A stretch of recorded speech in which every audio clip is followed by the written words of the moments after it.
Ronnie can go in front of ESPN. Nigga, my mama gonna go to war, nigga. I don't give a fuck how old she is or how old I am. So if I got a pops, that nigga gonna do this. Well, he better do this. That's right. Yeah. But now we're opening the door for all of these parents to start coming out and protecting their kids. If you think that's bad, wait till you see Shedeur. Right, it's about to get worse. Dion already doing that. We all saw what we saw. You know what we saw. That's elementary school. No. That's all When you a teammate, he push him like, man, like, let's go. He push him like, get off of me. Get off of me. Get off me. No, don't touch me. Was it worth the $30,000? Now? In the moment. In that moment. In the moment. Use up. You remember? Was it bingo night or was it? 44. You know what we do on this show, boy. We flow, boy. But I'm gonna keep it high level. This is gonna just give you the beats. And I give you my opinion at the end on all of these topics. But what's going on, the core issue, is the carriage rights fee. First of all, start off the right way. Exactly. Let me start out like this. This is why I'm broke and you got money. This whole Dak Prescott saga. What are those? On the field, I got metric after metric. He's a winner. Okay, he's number one in all categories for the Dallas Cowboys first 5 seasons. Off the field, unquestionable character. Like, the only thing you got on Dak Prescott is, I am undisputed. Oh, come on. And me playing basketball, and I just want to light up. He's getting up. And show. Yeah, we doing this for real. He's first. I want to go rebound. This one? Cut that up. I got a match. This boy, it's wet time. That's what I do. I still don't know why this is a pick, except exceptional play by the defender. Look at that.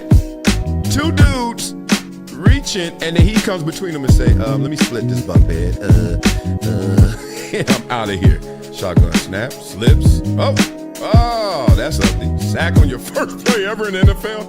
Y'all know your nightmares came true. You're like, God dang. Oh, yeah, this ain't it. Look at this blitz right here. I mean, he only knows so much what he's reading off stats, off paper. I mean, everything's good on paper.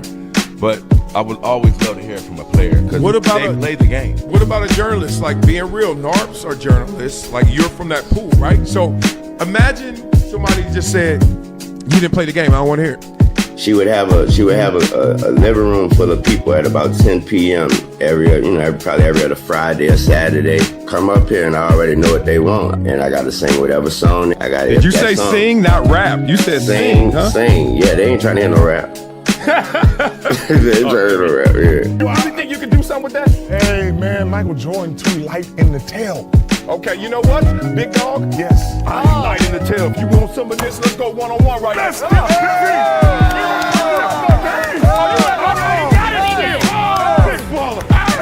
Everyone's playing the hits, but I'm a DJ. And one thing I know from my DJing experience is that you don't just play the hits. You play things that people haven't found out about yet. Discovery. Not up to me. I don't have this ego where I'm a buck, talk trash, and be like, yo, I don't like this. I don't like this. I'm gonna be like this. All right, I got enough talent. I got enough belief in me. I know what I want to do. Yep, let me go do it.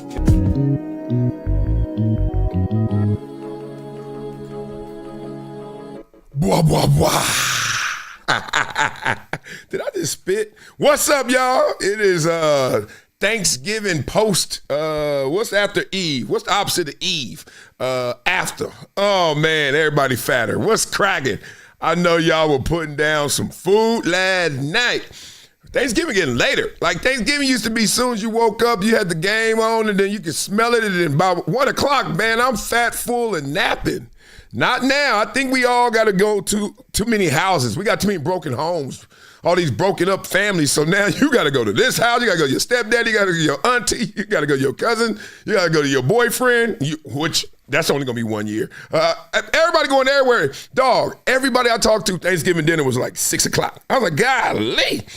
Oh, man, that's why we so big. We eat too late. Oh, man, love to you guys. Shout out to everybody in the chat who woke up early and got it crack-a-lack-a-mackin'. Maloney Baloney. Love it. Courtesy of the Dan Le Batard Show. Oh, okay. What up, Roy? Whatever. We still celebrate snot bubbles. Y'all stupid. Oh, love for you guys. Beat it up in the comments. Y'all know what to do. Go over there, support Project Transition. Throw $5, $50. I don't give a damn. Talk some trash. Get it off your chest. Whatever you feeling, get it off your chest.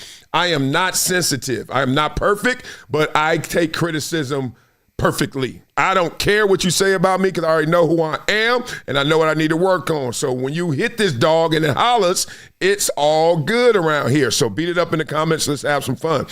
Today's Wileyism. And let me know what y'all ate. I want to know what y'all ate. Oh, let me give you my plate before I give you Wileyism. I ate, first of all, I wasn't going to eat because I went to the movies. We went and saw Wicked 2. I guess it's like Wicked Forever. I don't know what the hell they call it. Yo, that's a good-ass movie. My wife told me, it's top 5 ever. I was like, baby, what are your top 5 before this is top 5? She was like, I don't know my top 5, but this is top 5. I was like, all right, can't argue with that. It was amazingly good. Take the kids. There's a couple scenes. Depends on the age of the kid. You don't want them to see one of them munchkins hit. No. One of them people in the movie tapped Wicked, so that was kind of interesting. I was like, damn, I got a 5 and 6-year-old girl watching this lady have some relations with this man, but it was all good. It was a great thing. So then we went to the movies. I ate a pizza. I ate some boneless wings. I ate popcorn on Thanksgiving. That's what I'm doing. That's how I'm living out here. All right, Wileyism. Today's Wileyism is nothing works. Nothing works unless you do. Nothing works unless you do. This is the part that I think people miss the most. Of all my friends that I grew up with that I could look back now and be like, yeah, they did what they wanted to do in life, and they didn't do what they wanted to do in life. They didn't work hard enough for it. Right? And it's always that threshold. It's different for everybody. If you come from a wealthy family, maybe you don't have to work as hard because you're going to have so many resources and connections and people kissing your butt. Okay? I know that. And then if you come from nothing, every day going to be a struggle. Every day a hustle. You going to hustle. Every day you're struggling. Every day you hustling. I know. I've been there too. I remember walking up and down Slauson, walking up Angeles Vista, trying to go to the damn Urban League, get to the Urban League. They talking about come back another time. I come back again, my baggy old suit, trying to get a gig, trying to get a job. And they like, we ain't got nothing for you. I said, you could have told me that the first time. Put this same suit on again and come down here and y'all ain't got nothing. I remember it was like high school, going to college, no job. I was like, damn. All right, whatever. So I know the struggle out there. Please. People think I'm out of touch, out of tune. No, I'm not. I just don't think you in tune with yourself. You don't know your power. Oh, let me turn this camera right here. I know my power. You better learn your power because nothing works unless you do. And let me tell you this. When do you know you worked hard enough? When you got it. Right? When you got what you wanted. When you got it. Right? And that doesn't mean you got the job. It's like you got the job and you doing the job the way you wanted it, the way you know you can, the best you can. You know what that is. Nobody else can tell you. Okay? That's what it is. What's this world about? It's about closing your eyes and dreaming something and then opening them up, and then that's your reality.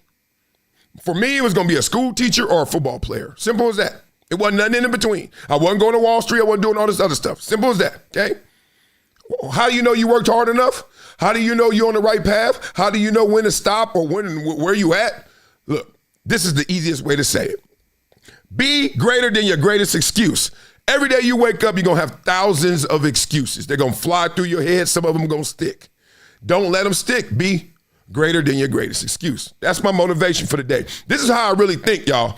I'm not perfect. I know what I'm messed up on. You want to see one? Exhibit A. Look at them muscles that used to be in there. Oh, man, crazy, right? But I am a hard worker. I'm a hard worker. I don't let my excuses get in the way. And I also know don't beat yourself up. It's a lot of things we could do together. Let's talk to each other and let's do this thing together. So I'm appreciative of all y'all that rock with me, all y'all who understand that I am well-intended. I am very well-intended. I love everybody. I don't fight. I don't care enough to fight, first of all. I'm walking down the street with my daughters and my son, and then you mad at me. That is a you problem. I am not the one. I know a lot of y'all are. I noticed it. And y'all think that I'm like that because y'all like to project. No, I don't give a damn enough about you because all I have is a general love for you. General. But if I got to get specific, you better get out of my way, fool, before you catch one of these chicken wings. So I'm not the one. I love you. But if you don't love yourself, don't funk with me. Get out of my way. I'm not the one. Okay? I love life. Every day I'm here. My best friend died when I was 11. Okay? I know this thing could be gone like that. 11-year-old get killed? How many crimes he committed? None. How many sins he committed? None. You know what I mean? Like, come on, y'all. All right? My mama ain't here. I ain't the one. I'm here to talk. I'm here to learn. I'm here to enjoy. If you ain't on that, peace. Good. Now, I ain't the only one like that. Listen to my man Shedeur. They asking him, how's it going in Cleveland, especially with you and your coach Stefanski, because everybody thinks he hates you. Everyone thinks he's against you. I wonder how you feel about it. Well, let's hear it. Has ever won his first 2 starts. Does it surprise you, and how do you feel about it? I don't really go off analytics and all that stuff, and it doesn't really really doesn't matter to me, honestly.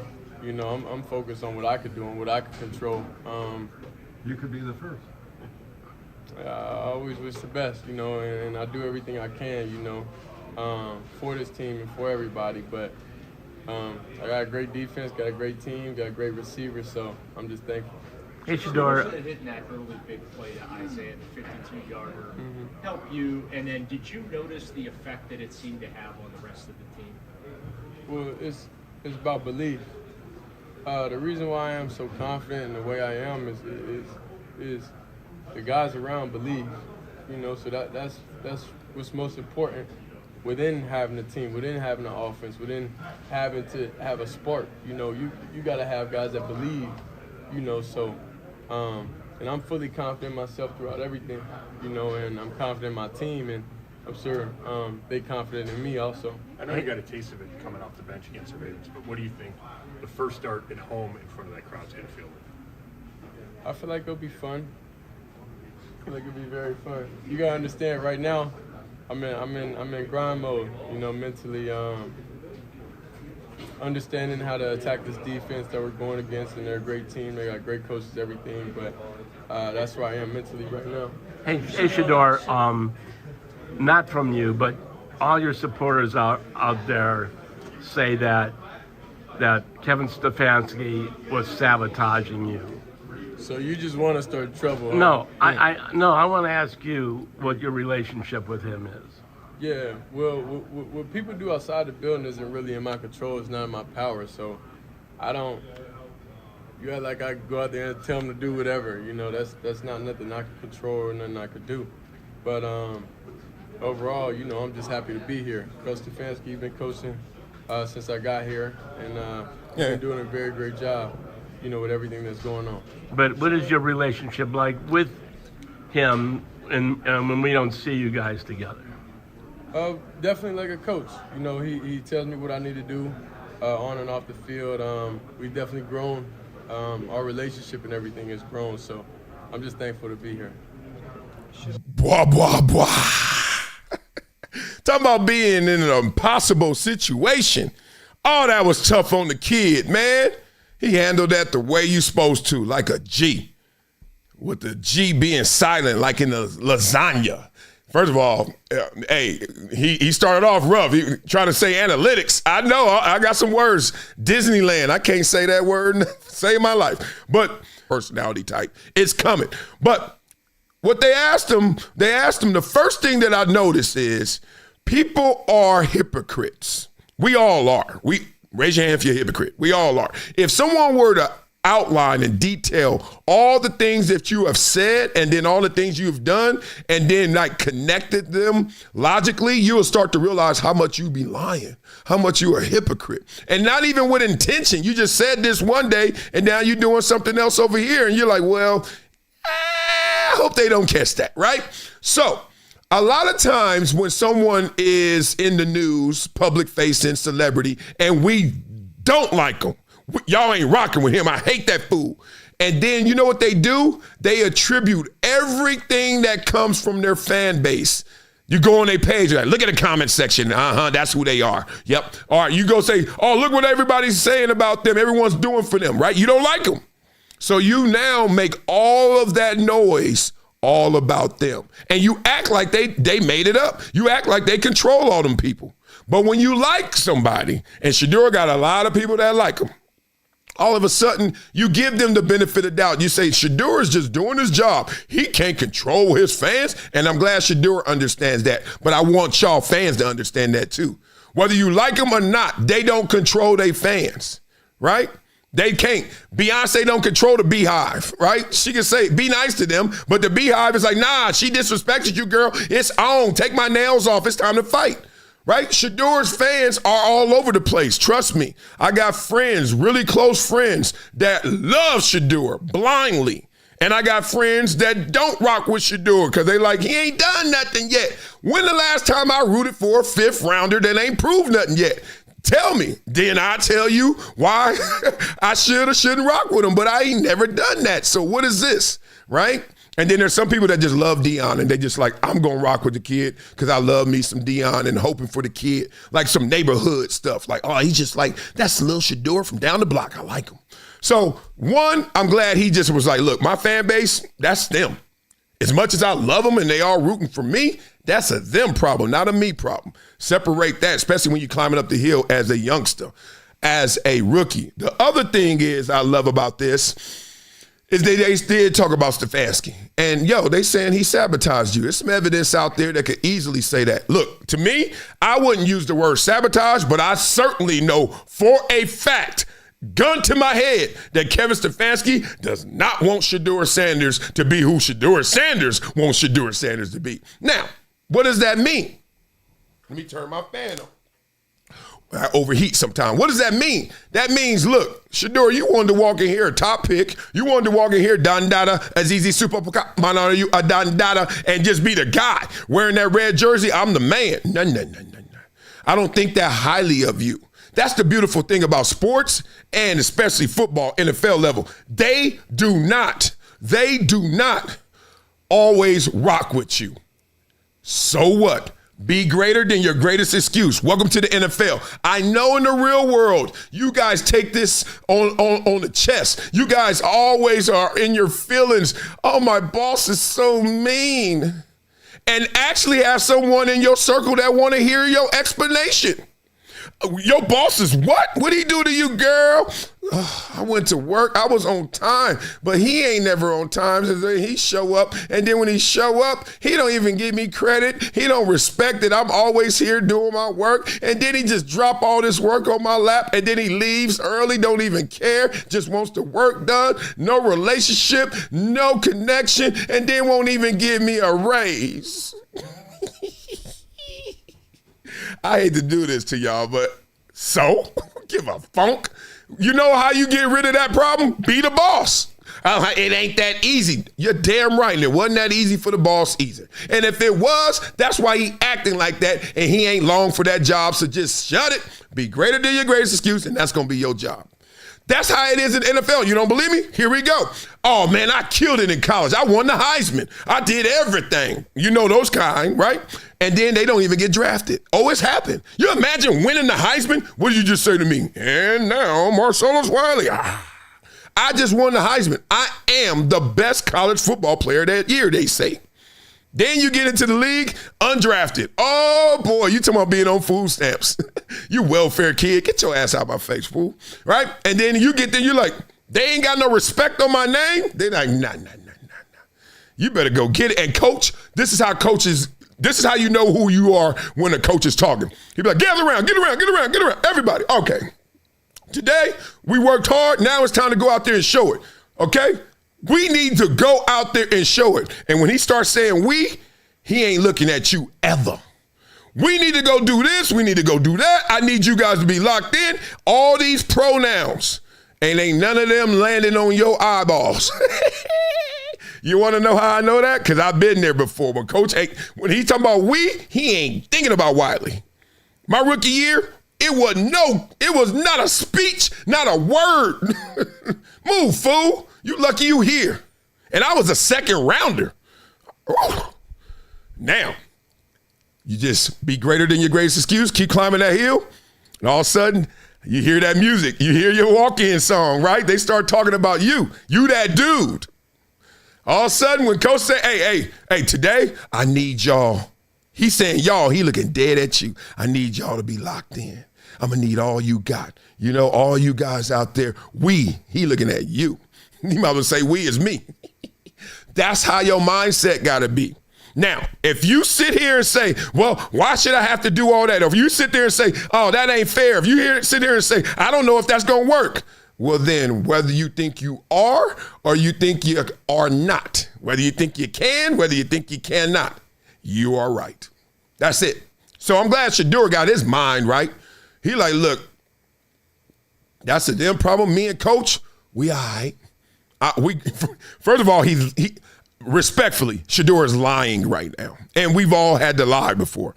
He is not going to tell us how his relationship is with his coach. And I don't think it's great because he knows and he can smell this dude don't really rock with me. He don't think I'm better than Dillon Gabriel. He already told. The coach already told he thought Dillon Gabriel was better because he co-signed on Dillon Gabriel.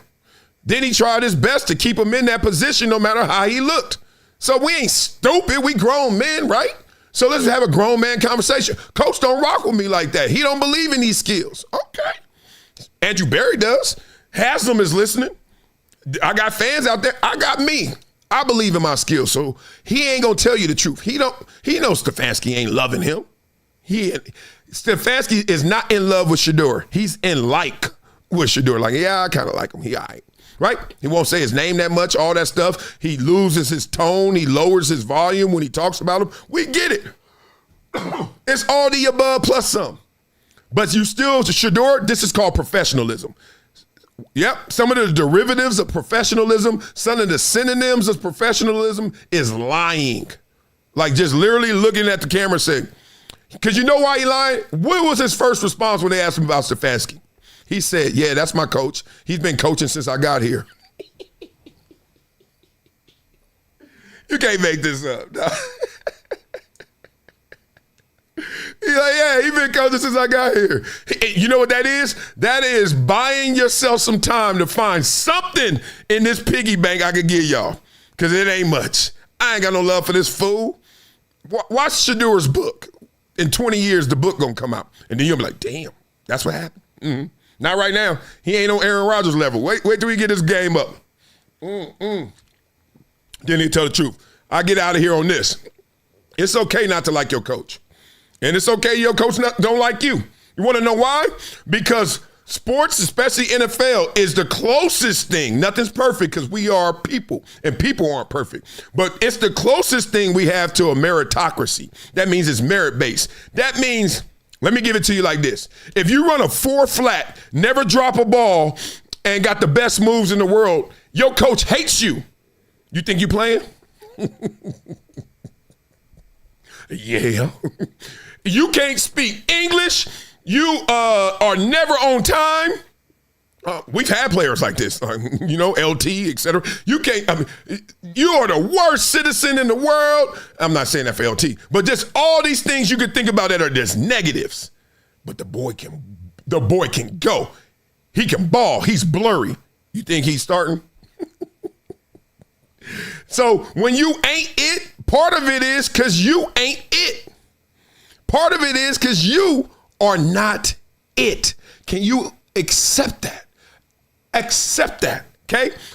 I'll give it to you like this. When I was the man, when I was balling, there was nothing a coach ever would do to sabotage me. He's like, he got to get out there and go play. Let that boy get that quarterback. Let that boy go make them tackles.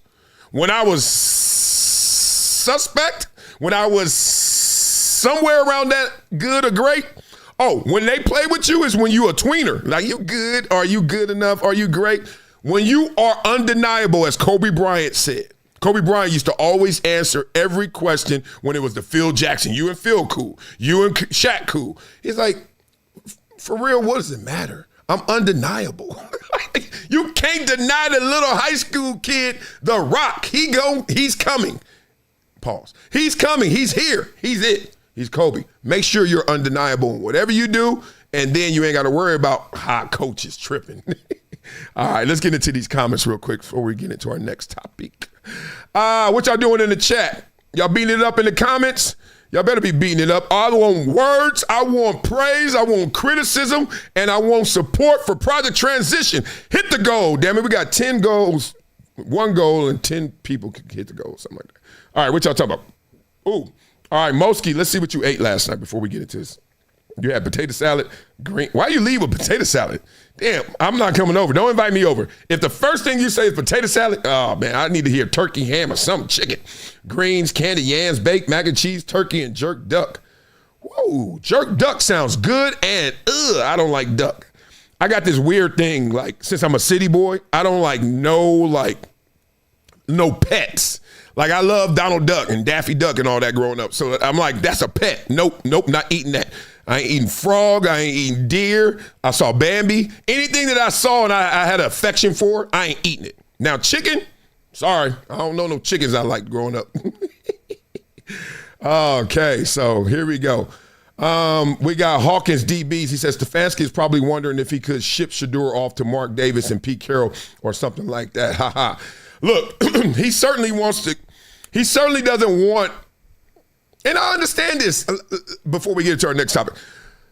It's okay to not want somebody because you just don't believe in them, even if you're wrong, okay? Because you're not perfect, because you've been right a lot. He's a 2-time coach of the year, and he didn't want the guy that they made him get. And so now he's just reluctant. But now, if Shedeur balls again, because right now, Shedeur is still in that weird place where you're like, damn, he looks good. Damn, he's done stuff that the other quarterbacks haven't done. Damn, they look like they got a spark. Is it consistent now, right? It's one thing to go out there and be a flash in the pan. Everybody like, wow. But if you're not reliable and consistent, then we still got a problem. So if Shedeur finishes this off right with momentum, but it's okay. I've seen it. It doesn't matter. All I'm trying to tell y'all is let him hate. It doesn't matter. He's still going to have to play him. He going to have to play him or he going to get played and he going to get fired. So go ahead, force his hand. Make him hate you. He hate me. All right. I don't give a damn. 5 touchdowns. Hate that fool. Y'all got to know how to play that game, man. Y'all be letting these people hate on you, and then that turns you into a hater or negative or, oh, I'm going to show them. No, you don't. You show yourself. You ain't showing them. You show you. Get it out the way. All right. Dan Le Batard is upset at Jemele Hill and everybody, including himself, talking about how sports media is getting down and how all this infighting and Stephen A. Smith is in the middle of every beef right now. And what's going on with sports media? I try to tell y'all. I try to warn y'all. I did not like the way me and our show talked about the Stephen A. Smith, Michelle Beadle, Carrie Champion. And I'm going to say you, but I really don't remember Stephen A. Smith ever going after you and Carrie Champion. I do know that he gets critiqued for never having anything for Michelle Beadle and then coming after with some more intensity Black people. I know it's a critique that he gets a lot. I know it's a critique you get a lot, that whenever you're talking about ESPN things or anything that's just critical analysis, hater, bitter, whatever, it's the same thing that I get. But how did you get ensnared in that? Because from what I've ever seen publicly between you and Stephen A. Smith, he respects your journalist credentials too much to ever have anything bad to say about you. Well, I mean, I got ensnared in it, and I'm not saying this to call her out, but just to give people the origin story of this is because Carrie brought my name up when she did the video addressing the fact that Stephen A. has never responded to Michelle Beadle with the same level of harshness that he has responded to some other Black folks, some of which were just offering a critique of him. Obviously, a lot of people pointed to what he had to say about Jasmine Crockett, which I also was disappointed in, like a lot of other people. And so the base of her criticism was really about that, about the unevenness of she felt like his critique between what he said about Serena Williams, what he said about Michelle Obama, Jasmine Crockett. People are sensing a theme. And I definitely understand what that's like. Hell, we just had a little conversation about Shedeur Sanders and how I realized I got to be careful how I talk about him because of how possessive and protective that a lot of people in our community feel about him. And so when you're Stephen A. or me or anybody that's in the sports media space, it's like the majority of athletes we talk about are going to be Black. We're going to say more positive things about Black athletes than we do negative. But it's the negative ones that tend to sting a little more. And so with that said, I mean, I thought what Carrie said was a fair critique. And she brought me into it by talking about how Stephen A has come for us. And really and I don't want to speak for her, even though that's one of my closest friends. But I think what she was talking about was some of the things more she experienced behind the scenes on First Take. And where she felt like there was a lot of times that Stephen A was not as supportive as he said. And as her friend and being there at ESPN when she was on the show, that's how our friendship blossomed. And seeing what she went through on a daily basis, being between Skip and Stephen A, not just on TV, but behind the scenes, like literally having to navigate both of their very big personalities, it was tough. And she was very much, there was a lot of professional experiences that she had that were not great. And so I think she was more or less speaking to that. Now, Stephen A and I have gotten into it a little bit back and forth on social media. He's had some opinions of Colin Kaepernick that I thought were thoughtless and a little inaccurate, and I made that publicly known. It was about addressing his opinion. He had his thing or so to say about me. He suggested that next time I call him, or that I do call him if I have a critique. I did call him after we had that exchange on social media, and he's a busy man. He didn't answer. I texted him, never heard back from him. It's fine. I don't expect, Stephen A doesn't owe me an answer, but since he brought up the fact that I should call him, I actually did it, and he didn't respond. I think a lot of people think that I have some negative opinion of Stephen A. I don't. I think he's done remarkable. He's had a remarkable professional career. And I think him as a Black man being the face of ESPN, that is really encouraging for younger Black journalists who are aspiring to be in these positions of authority and ownership.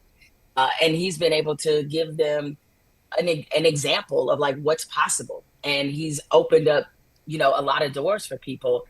But the part that sometimes made me cringe about him is that, especially not only sensing the uneven critiques that we talked about from a racial standpoint, but also it just felt like sometimes when he's discussing women, especially Black women, he gets very, it's a lot of cap going on in terms of how he built our careers. Like I've heard him refer to building my career before, and I just think that was weird of him to say that. Certainly I was able to be on the show, quite frankly, which I've greatly appreciated it. But when I was on, quite frankly, I was already talking to ESPN about being at ESPN. And so he's just taken this weird ownership of my career that, just makes me cringe a little bit. And he's done it with Monica McNutt, and he's done it with Carrie as he did it. And it's like, why you putting 100 on 10? It's like, okay, you don't need to do that. And so I think it's kind of unbecoming.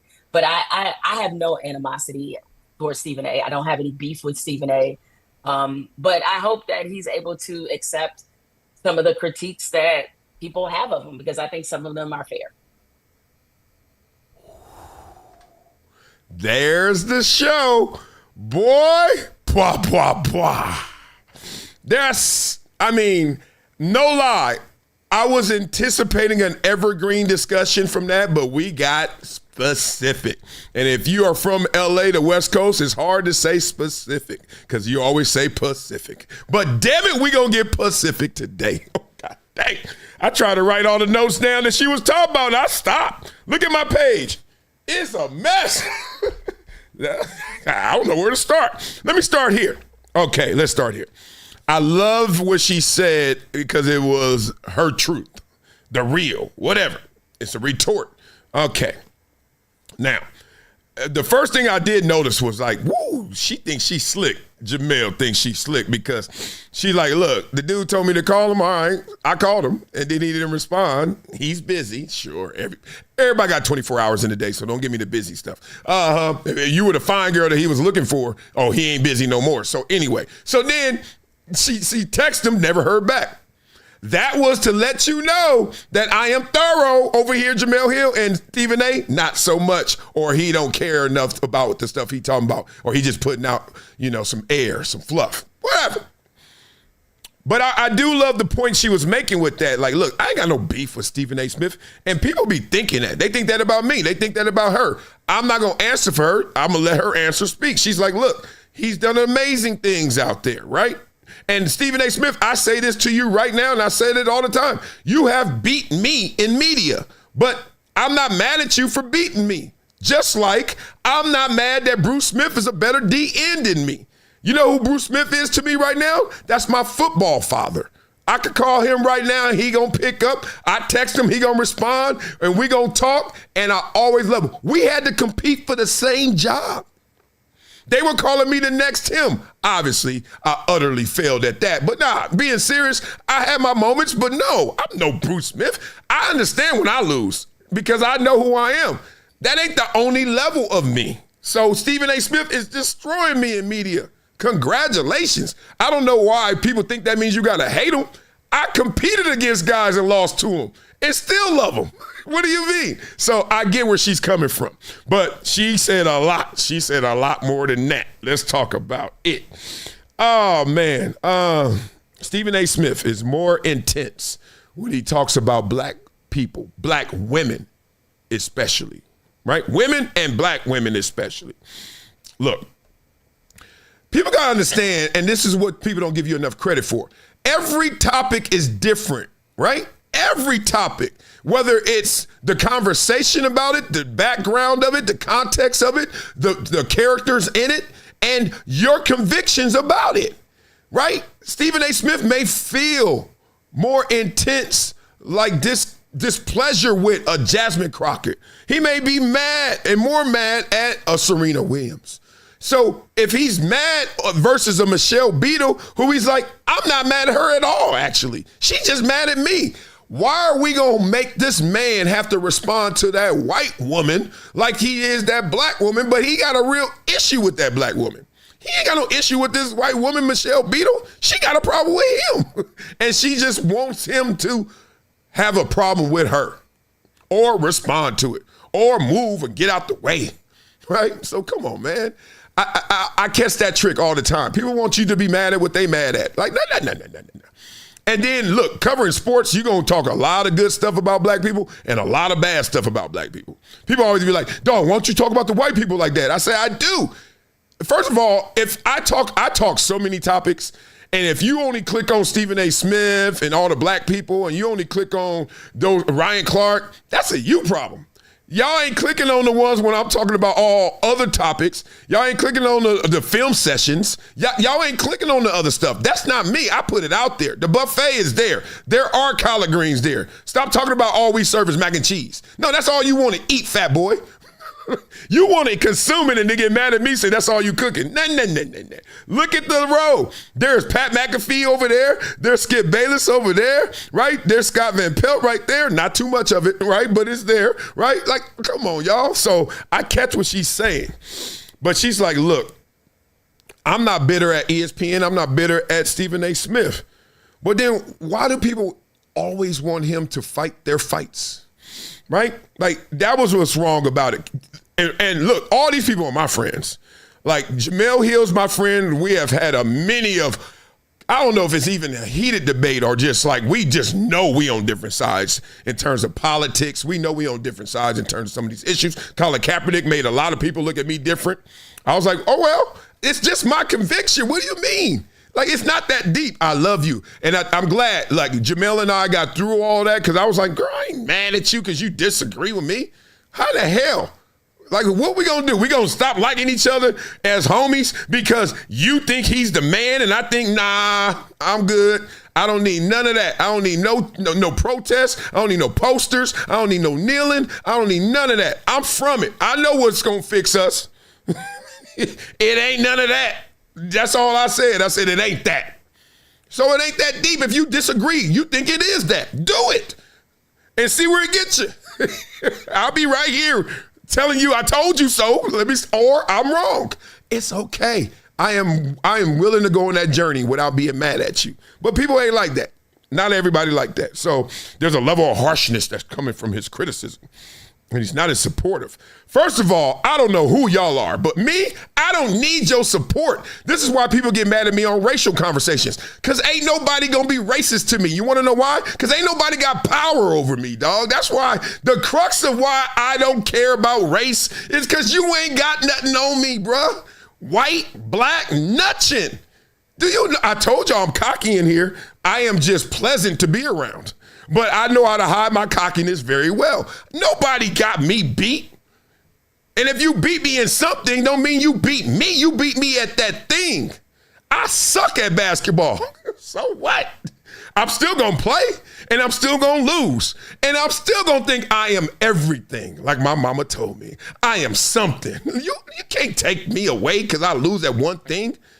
So it's so silly that people want to get so caught up. You know why? Their ideas are their identity. And that is silly. You weren't raised properly, or you were raised properly, and you're just a dumbass kid that got older. Because how in the hell are you going to be so locked in on something you think about, and you can change your mind, but you're so locked in, you're going to have enemies. You intolerant. Oh, no, if you ain't thinking this way, then you're. That's why I don't like DL, his position. DL knows every time I just saw DL a few months ago. So for him to be like 180 on me is kind of weird. But my point, I'm using him as an example because he's a public figure. Dog, when I see you again, I'm giving you love. Now, if you got a problem with me, Marcellus, no. You've been to the White House too many times for me. You auntie, you sound like an auntie. You what? You feminine? What the hell? Who in the hell is grown enough to say some stupid shit like that to somebody else? Who you ain't paying this mortgage? You ain't doing nothing. You ain't taking these vitamins. You ain't lifting these weights. You gonna say, I don't think I can rock with you. Well, don't rock with me, but I rock with you. And every time I see you, I'm gonna rock and roll your ass over. Silly. Y'all gotta stop. Just say what you think. Have passion behind it. But then at the end of the day, it's just like being on a, you gonna feel. Not what did you vote for? Did you believe in him? These old figures, man, and I know everybody y'all gonna talk about. See, the one thing about me is I'm so like cool and nice with people. I don't have no beef. And if I do have a beef, I still know them. And they know when I see them, what's up? I still know them. And what you gonna do? And I'm like, dog, y'all don't let these people fool y'all. Do not let them fool you. Stephen A. Smith, you won. You win in the media. Everybody wants you to fight, they fight. Don't fight, they fight. Don't fight, they fight. They shouldn't be fighting in the first place. So why are you fighting, they fight, right? And I do get what Jemele Hill is saying. She's like, look, let's keep it 1,000. You over there coming at, I mean, I don't even know the list of white women he's supposed to come at except Michelle Beadle. And Michelle Beadle's my homie. But I will say this. What are you mad at Stephen A. for? Because he wanted to have a nuanced conversation about Ray Rice? I did too. Like, oh well. Like, look, I'm just compelled to say what's real. And if you don't like it, that is a you problem, not a me problem. And if somebody don't like what I just said, I see you in the streets and I say hello and I love you. All right, let's get to these comments.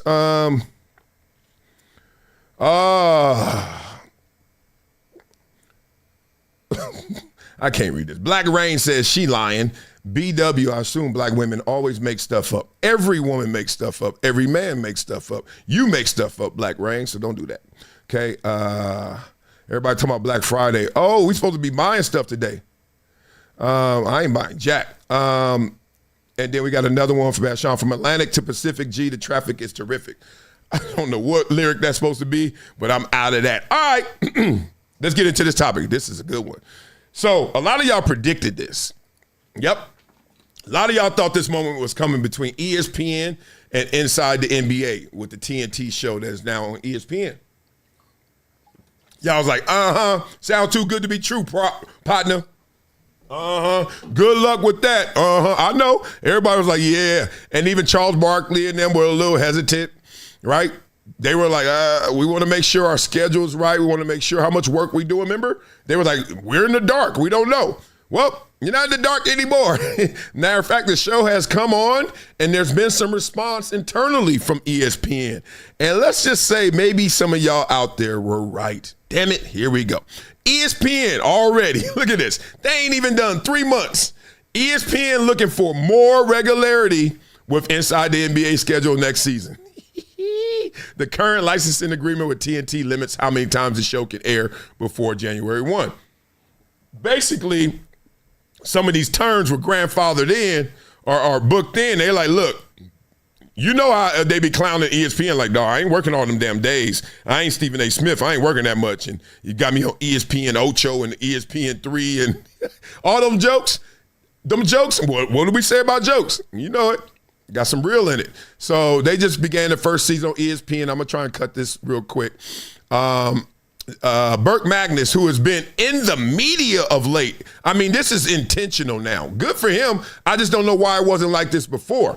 But now every other article you read about ESPN and something that's really detailed, it's got him in it now. I think they were like, look, we got to be on the offensive. We got to just, set the narrative, or we got to tell our story because it's getting told too many different ways. Smart play. ESPN content president Burke Magnus, now pick up how many times you see that name, said that he liked to make Inside the NBA a more consistent fixture of ESPN's NBA coverage starting next season. He said he expects ESPN to discuss a more regular schedule with TNT this offseason so there aren't long gaps between shows next year. But the current agreement, however, comes with a provision which requires the vast majority of episodes air after January 1st, which could potentially prohibit ESPN from requesting a more regular schedule next season. Okay, so it last aired 2 weeks ago. Damn! This gonna get funky. I get why you don't want to work a lot before January 1st because most people are going to say them games don't matter. Them dudes ain't tripping. They over there load managing. We over here broadcast managing, right? Like we on air managing. We give us our games when they count, when they matter, around All-Star break and then after All-Star break. Smart by them. And then now ESPN like, nah, we need to spread this out evenly. When you get the butter knife and then you put too much butter on one part of the bread, you got to spread it out, right? They like, let's spread this out a little bit more. We going 2 weeks without y'all on air? Come on. And then they like, you better, what? All that's going, look, it costs to be the boss. Here's the problem with them. You can't just keep throwing money at Barkley. He close to retiring, he says. It could be a too short threat, like this is my last album, I'm too short, this is my last album, then he makes 20 more albums. Or it could be a real threat, like this is my last contract, y'all. I'm Charles Barkley, I don't need all this, right? Charles Barkley, we already know, doesn't want to be overworked, etc. He has that right there in bold. So the point is, you could throw more money at him. Who's that going to make jump? Barkley? I don't think so. Shaq? For sure not. Kenny? Maybe, but no. Ernie? Nope. Them dudes is they in a beautiful position. They like, look, man, I got what I need. I got my money. I got my legacy. I got my reputation. I got my schedule. I got to see my itty bitties, my grandkids, whatever it may be. Come on, y'all. You trying to make us work more? We have something that worked. We're number one. And if it ain't broke, don't fix it. So now you trying to break it because you're trying to fix it. Come on, Burke Magnus. That's what they saying to themselves. Hey, Burke, don't do this. And then you notice, see, articles like this, let me just end on this. Articles like this they're to test the water. They put it out there. He put his name on it. He said, yeah, we're having these kind of conversations and discussions. And then you're going to hear from the other side. They be like, so now they making you respond to something that you don't even want. You don't want that to happen. You don't want that. You're like, why you putting me out there? Now I got to respond to that, which now the fans can say, they don't want to work that hard. They don't want to work all year. See how they do you? Like, that's how it goes. You're sitting there like, what? I'm doing what is required of me and what has gotten me here for 20 plus years. And now I go somewhere new and you talking about, hey, it's new sheriff in town. I need y'all to do this, and this. You're like, but we won this many Super Bowls doing it this way. Why are you trying to flip the script? Simple as that. So beat it up in the comments. Let me know what y'all think of that situation. But trust me, that is just shot one across the bow. We're going to see how they respond to that. And if anybody has some sound issues, they say get out the app and come back. I hope it ain't just my channel, but people keep telling me that every now and then they say that it's me. They're gonna force them, like my man Bang Bang says, those four need their own network. They're gonna force them in this independent world. Look, Pat McAfee is streaming on X and YouTube College Game Day. You think that Ernie and Barkley and Shaq and Kenny and the investors around them and private equity money couldn't say, man, let's just build this channel up or network up right quick. They could go get them a bunch of other creators and other basketball players. They say, Give us $100 million to put this in.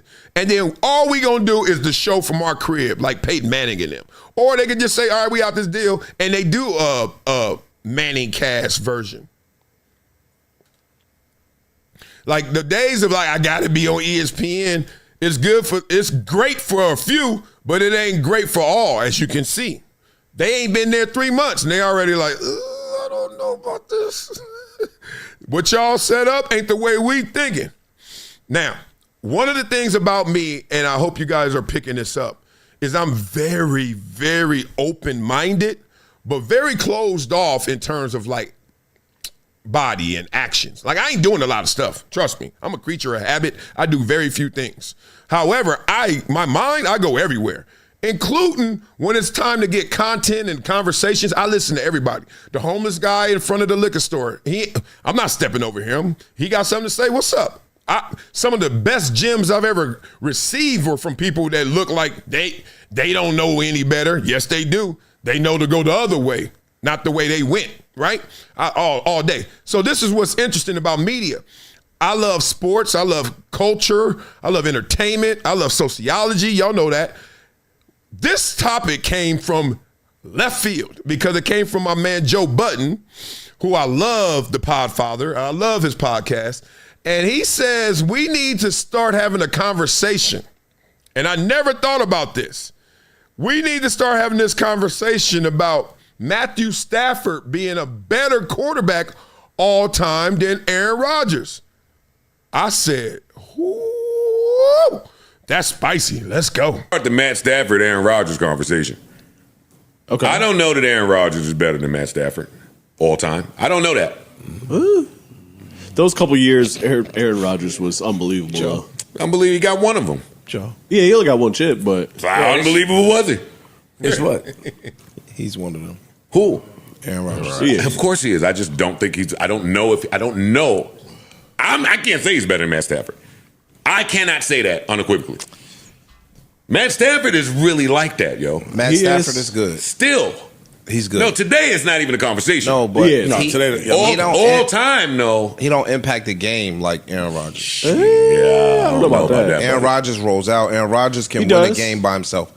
Like Pat Mahomes, Aaron Rodgers, it's just certain dudes, they could really win a game damn near by themselves with they will and just shit like that. Aaron Rodgers has just been taking his stock over the last couple of years is the problem. Yeah. He probably should have retired. And he's a MAGA head too. Fuck Aaron Rodgers. How about that? Oh, don't say that. What we talking about? I'll go with that. Is he? But he's my kind of quarterback. Oh, I know that.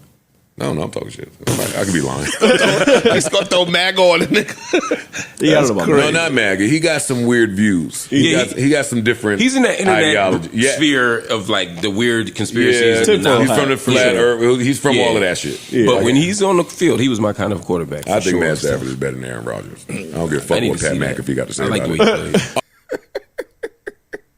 Blah, blah, blah. Oh, man, harmless fun there. He went at MAGA. He went at weird views.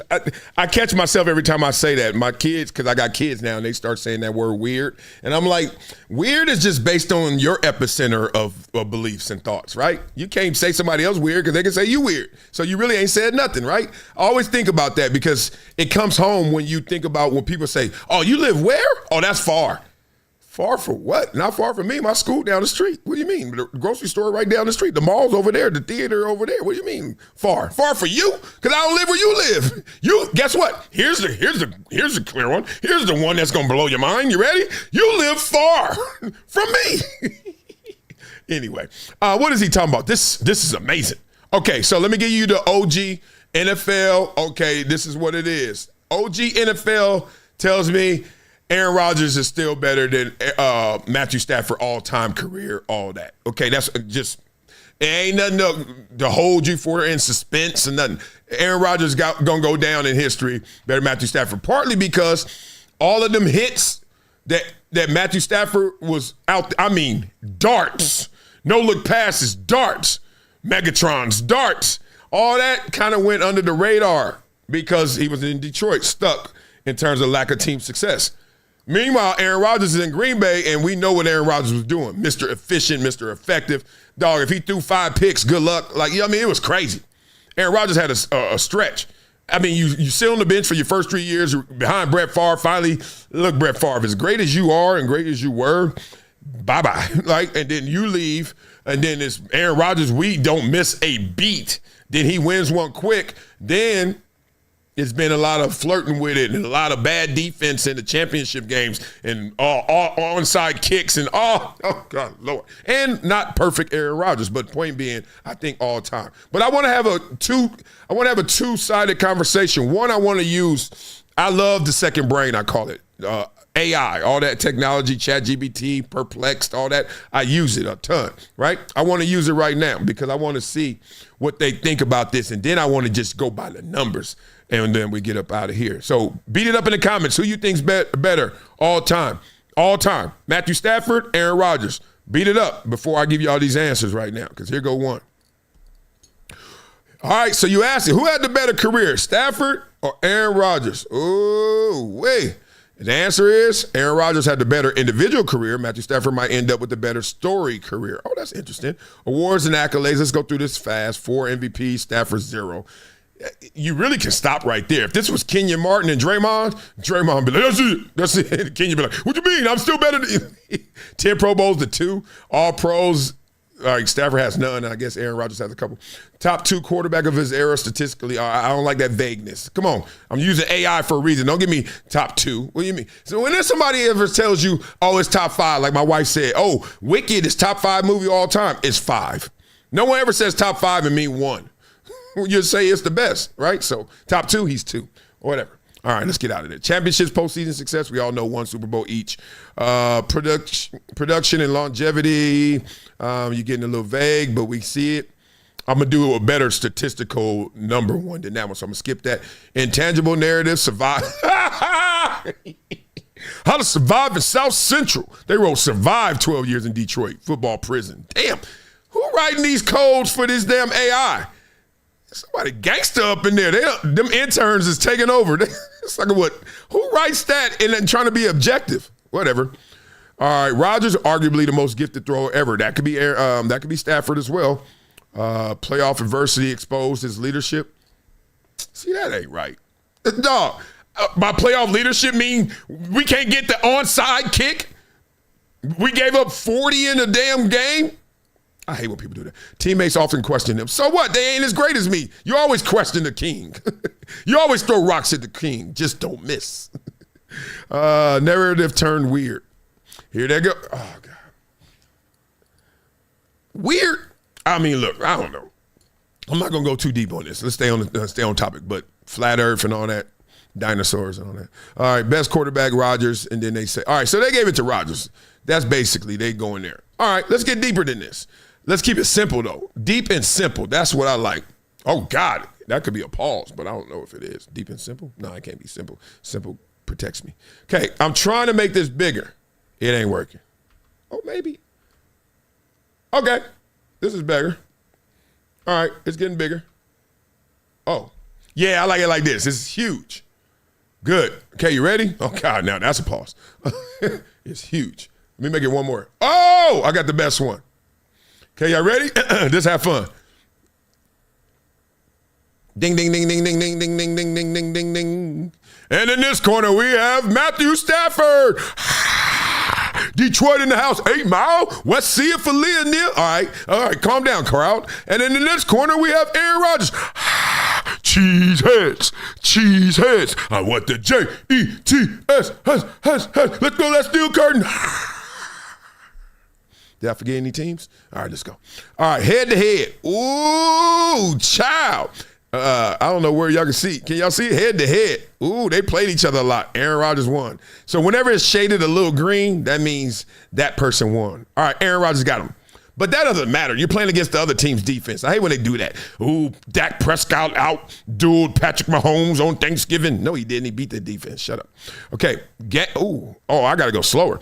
Games. All right, he's played more games. That matters. I hate when people do that, like the LeBron argument. So what? He just padding his stats longevity. You know how hard it is to play forever? Give it credit. Okay. Ooh, this is the absolute value. I think that's what I know it's the value. Basically, the higher this number, the better you were. Look at that number, 243 to 180. Uh-oh. That's the end of the discussion, really. Quarterback record, Okay? Well, he just got over 500? Damn, Detroit. Ghetto-ass NFL team. Hell y'all doing? Had this dude behind. He done won a Super Bowl and MVP this year, and he's still barely 500. All right, Aaron Rodgers smoking him right now. I don't know what Joe, but maybe I shouldn't listen to rappers talk about football. Completion percentage, even that's higher. Goodness. Yards, goodness. Yards attempt, goodness. Oh, here we go. Yards per game, yeah. Oh, he was throwing them. You know why? Because they was behind in Detroit so much. Throw it. Passing touchdowns, golly. It's going to be a minute before you catch that. Interceptions, damn. More touchdowns and fewer interceptions? Where we at, dog? What we arguing? Quarterback rate? Oh, man, damn. Man, Detroit is hell. It must be purgatory, Armageddon out there. Oh, all right, rushing attempts. He's smoking them. Oh, this is ugly. The fantasy points. Oh, God. Championship. Oh, God. Pro Bowl. Oh, God. Oh, God. Oh, God. Oh, God. Get up out of there. Yeah. Hey, Joe Budden. Hey, everybody. How weird is that? You want to see something weird? Compare me to this dude and then look at this. And this is no hate to Matthew Stafford. Let me give you my Matthew Stafford story and I'm out. But he smoked him, right? He smoked him. That's like putting me and Bruce Smith up there. That's smoked. But here we go. Matthew Stafford, salute to you always. You know it's nothing but love. Matthew Stafford came out to one of our flag football championship games couple years back, right after the Super Bowl. So Matthew Stafford to the kids and all that. They love Cooper Kupp, but they was Matthew Stafford.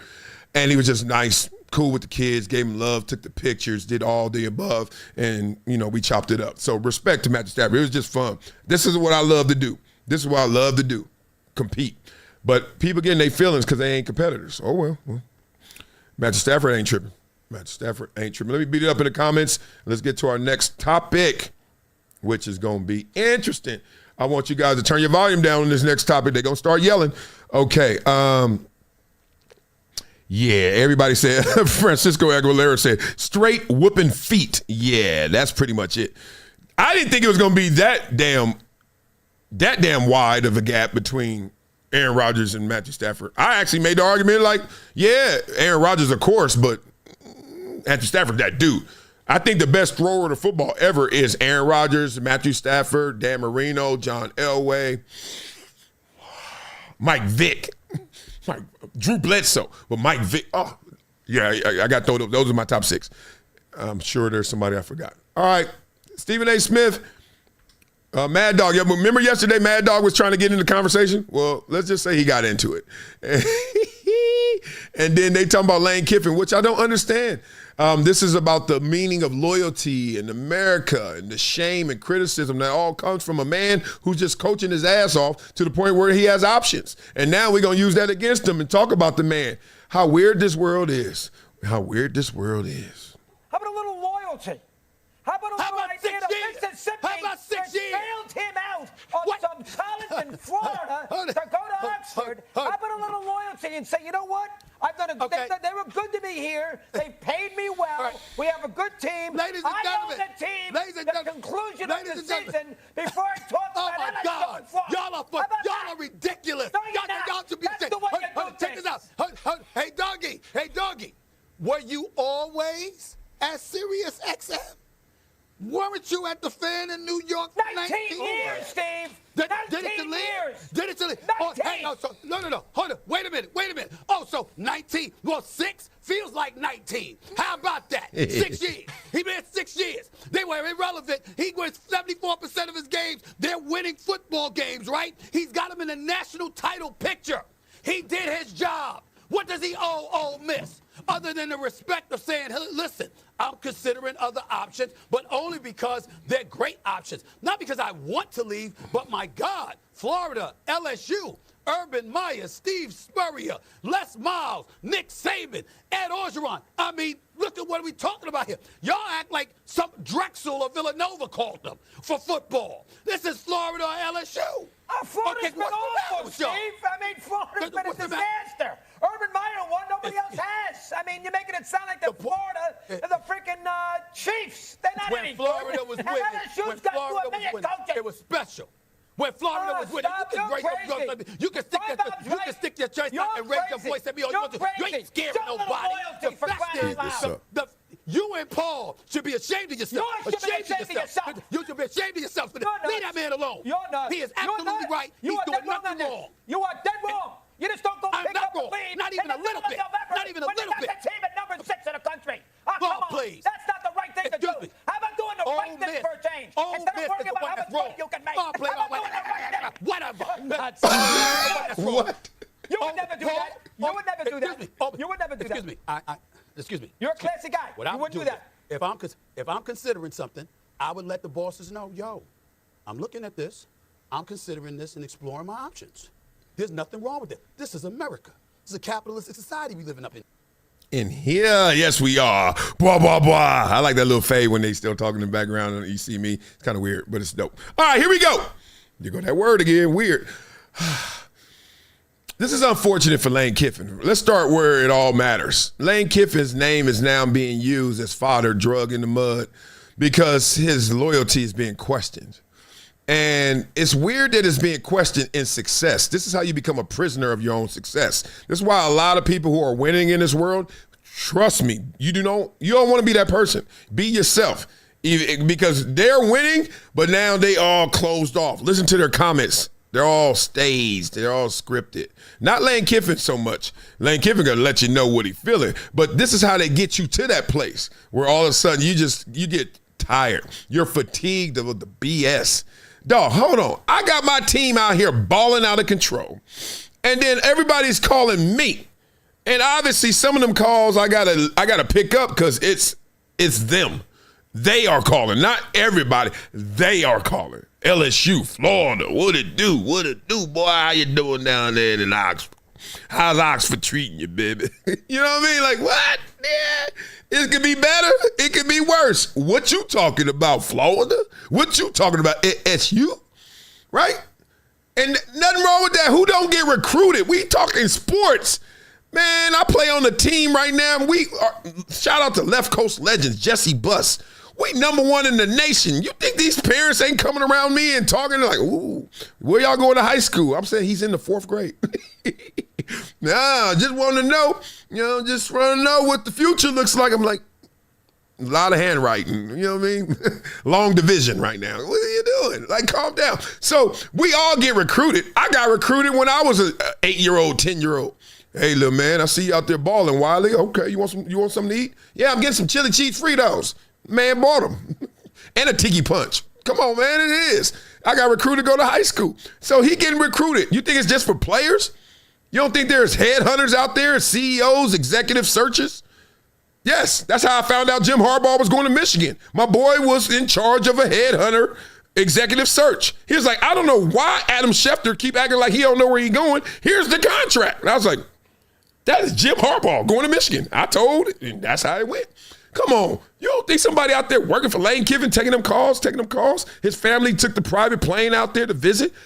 Look, before I entertain this lady, honey, kids, go check it out. See if you won't even be there. Because if y'all don't want to rock and go there, I'm not even going to talk about it no more. I don't give a damn how much money they give me.